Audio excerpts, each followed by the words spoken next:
One of the more important aspects of getting a good movie put together is getting the right kind of sound. And I've been asked a few times about how do I go about getting the sound. And unfortunately, even though I've been in the radio business for on and off for over 30 years, my answer may disappoint you. Frankly, you go for one thing and one thing only, and that's clarity. All of the business about this frequency and that frequency, that's great to impress people on a discussion board, but what it comes down to is if people can't understand what's going on in your movie because of the sound quality, then you've kind of wasted your time. Even though you know the difference between the high range and the low range and the decibels and the frequencies and all of those other things, they're not going to help you very much. Now, when we shot the movie Dark Forest, one of the things I was determined to do was do all of the voice recording in post, and we did. Now, I'm going to play a little clip from the movie showing what it sounded like when we recorded on set. And mind you, recording on set is something I absolutely recommend against as far as using that audio, but there are exceptions. So take a look. Keep coming. Stop.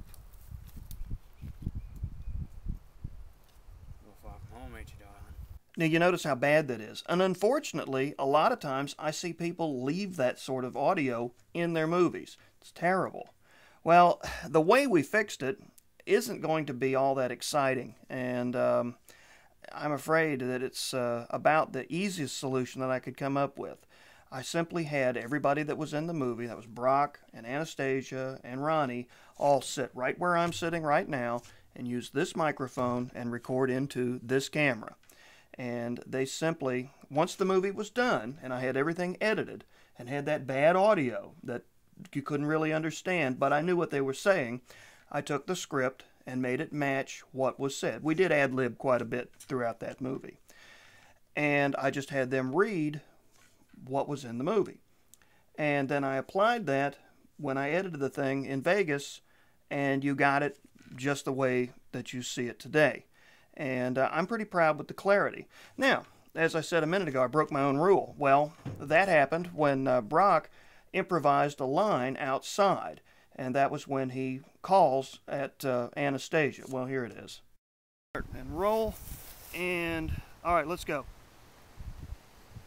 Woo! Don't you run, girl. We're gonna have some fun tonight. But after looking at the scene and adding some sound effects of the outdoors, I felt like that didn't really hurt anything. It sounded okay.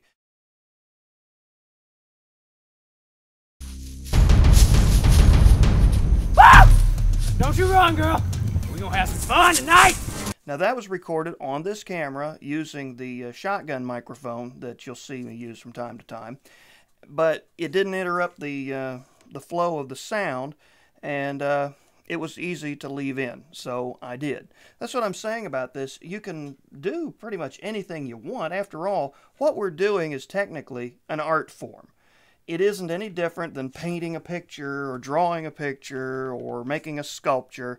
It's an art form, and the way you get to the end result is your own business.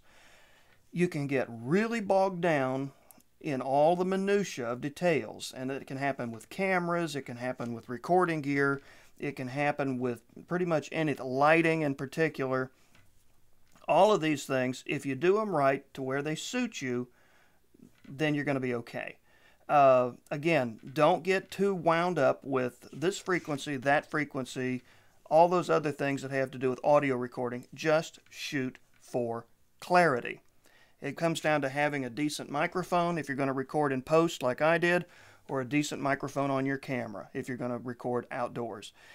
That's really all there is to it. As far as the sound effects, I just took the camera and the shotgun microphone and went around the house and outside and just made a list of all the sound effects that I wanted in the movie and pretty much just recorded them one at a time.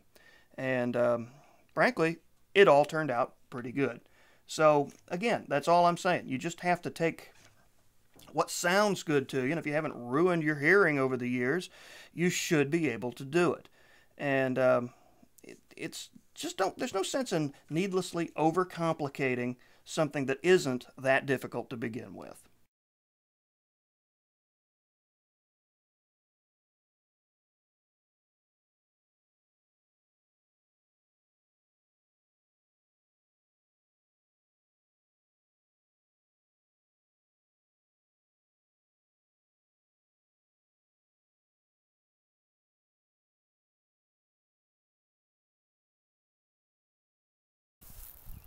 coming. Stop.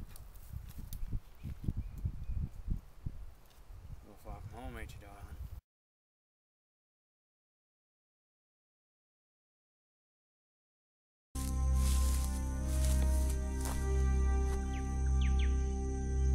You're a little far from home, ain't you, darling?